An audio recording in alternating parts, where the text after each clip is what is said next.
guys, it's Jouelzy, but because I've launched my bookstore and you guys have been so requesting it of me, I am going to kind of do like my 2015 book list. This is more of a compilation of like books that I've ordered and or read this year. Most of these books that I actually like are listed on my Jouelzy Smartbrowngirl bookstore, which is linked down below.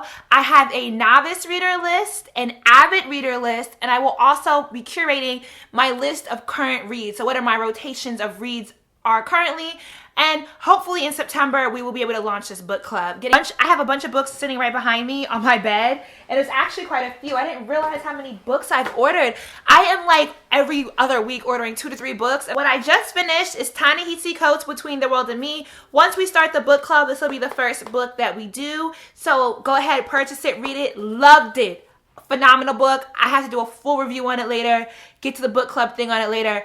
Awesome read. His description of Howard University and understanding the diversity of Black people is like the exact same feeling I had when going to Howard, and it's part of the foundation of why I did Smartbrowngirl. Then a previous review on Chimamanda's Americana, I will link that right here. I'm very happy I read it. I think if you're first generation anything, you should definitely go read Americana. It's a great and lengthy read. But I've absolutely loved Half of a Yellow Sun. Like, this is kind of a fiction. This is a fiction novel based on kind of like a love story during the Biafran War. The movie, which stars Chidiwool, the guy whose name I already messed up, the guy from 12 Years a Slave, and Anika Noni Rose, wasn't as good simply because I really like the twin Kanine. I'm sorry if I be butchering names, but Kanine, I loved her character.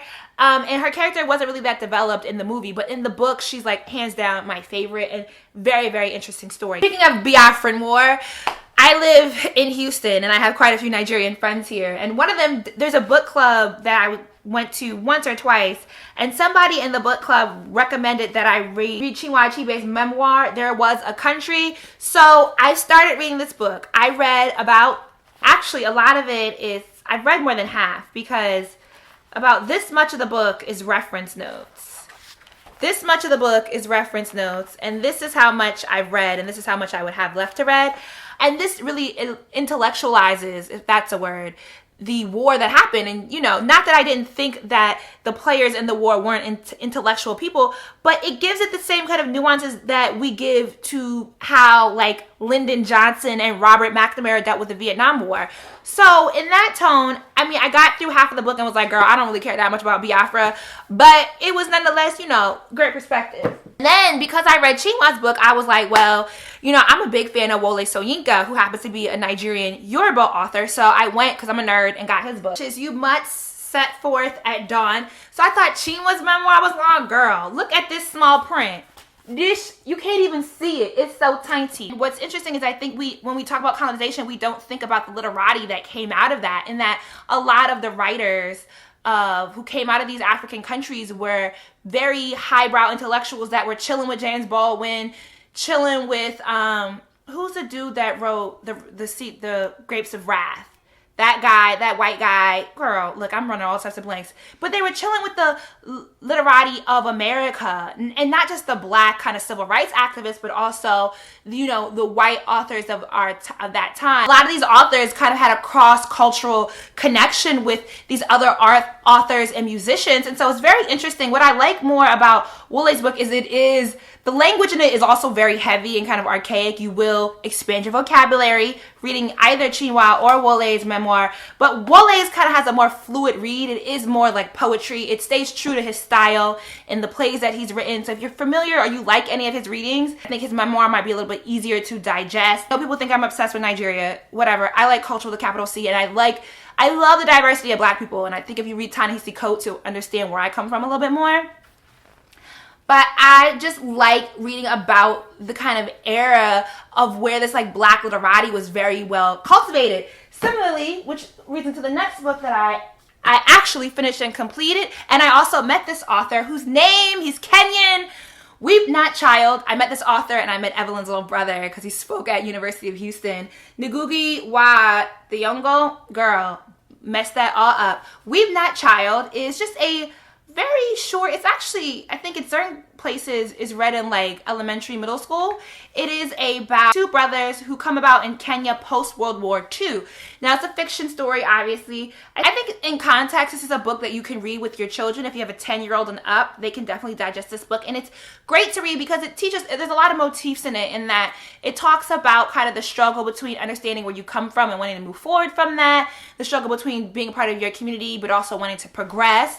It also gives you some context for what happened in Africa post World War II. What we do not talk a lot about in history is the impact that the world wars had on Africa, and also had a direct hand in how Africa was divided up into colonized territories. We're coming in America to a better understanding of West Africa and the historical context behind that, but East Africa, a lot of us just don't have any kind of context behind. So, and Rwanda, Kenya, Uganda were very deeply impacted by World War II.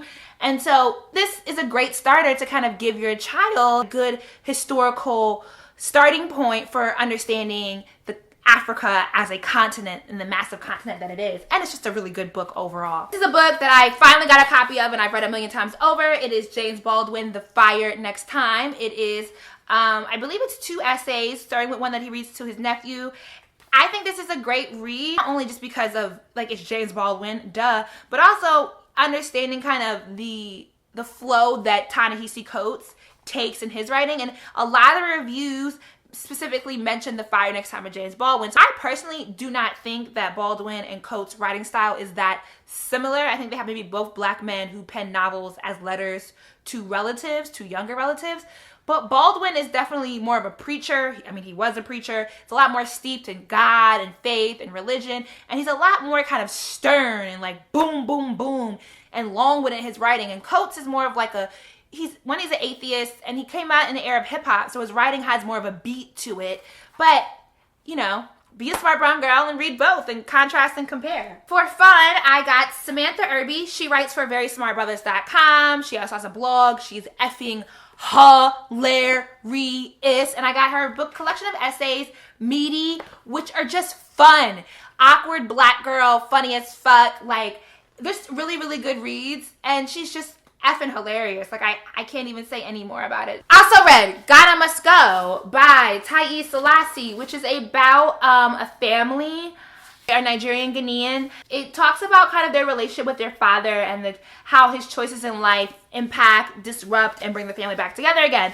Now, I read this book and I didn't actually really like it. That doesn't mean that I don't think you should read it. I think if you are from Ghana, if you are from Nigeria, if you are from anywhere in West Africa, you might like this book. And it's really bad because I really wanted to like this book, but the language is just so flowery. It's just like, she takes so long to get to the point, and I feel like if I ever met Selassie in real life, like, she would just be bougie as fuck. Like, that's really what I felt like reading this book, because she spends so much time flexing her intellect, and granted, she don't gotta apologize to no one for that, I get it, but she spends just a lot kind of showing, like, she brings in so many references that makes it hard for the reader to really grasp onto. It's like, okay, I get that you're trying to show how much you know about Greek mythology and how much you know about all these other things and tying this into this experience right here, but I just think there's a more succinct way to get to the point, and the book really didn't pick up for me until like the last chapter. Like, literally the last chapter of the book is my favorite, because it's like, okay, aha, this all makes sense. But it's really kind of long, drawn-out streams of consciousness that are flexing how much class and intelligence this person has.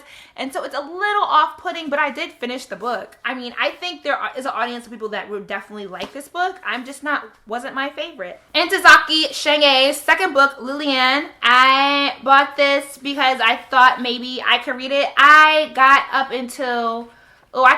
this is another book that I do plan on going back and eventually completing, but I just wasn't, it's not the same as for colored girls. Like, it just wasn't what I want to support, because Smart Brown Girl, the GOAT, I had to support, but I wasn't too keen on this. Yeah. Also read James Baldwin, Nobody Knows My Name. Clearly, I've read this several times. Refresher, so much going on with police brutality. Actually, I meant to say this in one of my videos. I highlighted a passage from here. 1961. They have every right to refuse to be bombed by a set of attitudes as useless now and as obsolete as a pillory. Finally, the time is forever behind us when Negroes could be expected to wait. What is demanded now and at once is not that Negroes continue to adjust themselves to the crucial racial pressures of life in the United States, but that the United States readjust itself to the facts of life in the present world. Definitely read God Help the Child. Not my favorite Toni Morrison book. I did a whole entire review on it and blog post. If you have not read Toni Morrison or you find it hard kind of getting into her writing style, because she's very motif heavy, this is a good starter. But for the more avid Toni Morrison reader, this might be like a girl. Yeah, I love you. It's like you love your grandma, but you know, every dish she cook ain't the shit. Some was just okay. It was just okay. So a lot of nonfiction books that I haven't read that I do plan on getting more into. I'm probably not going to sit down and read these all in one reading, but just for knowledge, because I'm talking more about social advocacy, talk about being Black in America and in this world, and to better help me understand how to approach. So Michelle Alexander, who got a shout out from Michael Eric Dyson when he wrote that lengthy takedown of Cornel West, The New Jim Crow, Mass Incarceration in the Age of Colorblindness, about the increase of incarceration of Black people in America. Definitely wanted to read this because I have a really good friend in Philadelphia who's a researcher who is like scrubbing himself clean of social media. I don't entirely understand, but he's been doing a lot of work on the ground about tackling the incarceration rate for Black males in America. He teaches a class there, and every time he and I get up and talk, we sit and talk a lot about it, and he's so smart. I want to get on his level. So I'm going to read this eventually. And if you just, reference points, you don't always have to, just because you own these books or you check them out from the library, doesn't mean that you have to sit down and read them front to back. Sometimes having a book that you can skim or have a reference point is a great start in itself. Woo! Am I talking too fast? Sorry. Post-traumatic slave syndrome, Dr. Joy DeGroy. Let me not butcher her name. But it's about America's legacy of enduring injury and healing. Here's a book that I've referenced often. I've skimmed it. I have not sat down and read it fully. But girl, you see how thick that is? It's going to take me a minute. I'm going to get to this one though. Medical Apartheid, the dark history of medical experimentation on Black Americans from colonial times to present. I referenced this book because I did a post on my Facebook page about Planned Parenthood. I'm in full support of Planned Parenthood. I know there are a lot of Black people who have questioned Margaret Sanger's opinion on eugenics back in the 1920s. But, I reference this book because what's really good when you go out to boycott things, especially when it comes around medicines, or whether we're boycotting, vaccines, or we're boycotting going to Planned Parenthood, or we're boycotting certain things, is understanding how much of the medical innovation, specifically, not even just in America, in the world at large, has come through violence against Black bodies. And this gives a really good viewpoint about medical innovation in America and how much of that has come through the experimentation on Black bodies. It happened in Germany, it's happened throughout Africa, and that's why my whole stance on Planned Parenthood is, if you're gonna boycott Planned Parenthood, and many people who are boycotting it can afford to boycott it, so who are you really disservicing here? Then you should boycott the speculum, because the entire history of the gynecological speculum that is used to this day came through the violence against Black slave women. My current read that I'm starting is Roxane Gay's Bad Feminist Essays. I follow her on Twitter. She is amazing. I really love her writing. She actually did an review of Ta-Nehisi Coates' book. It is hands down one of my favorite. But I'm a fan of her, and I just really wanted to support her work. A lot of it is obviously about being a feminist in the 21st century. And if I've already loved When Chicken Heads Come Home to Roost by Jo Morgan, which is again about modern day feminists as a Black woman. So this is right in line with that, and it adds a good dose of humor to it. So I'm excited to read this. Sorry if I talked too fast, girl. I just have so much to get done, and I'm thinking about doing a week of Smart Brown Girl videos, which is really what's on my mind right now. Let me know if you would want me to do that. My sister and nephew are here, and I'm working, and I need to take them out and get out the house, and so sorry guys. Also, if I was to do a webinar series, what are some things that you would like to know more about from me? What lessons would you like me to give? Webinars are basically online teaching sessions. So if there's topics that you have questions about that you would like me to cover more in depth, and I can package that into a webinar, please comment down below and let me know. As always, thanks for supporting. Cheers to the Smart Brown Girl. Sip on something healthy today. And then this is the book I got for you. I Have a Dream by Dr. Martin Luther King. Do you want to read? No. Want some of my Smart Brown Girl water? Don't slobber all over it. Can you wave bye?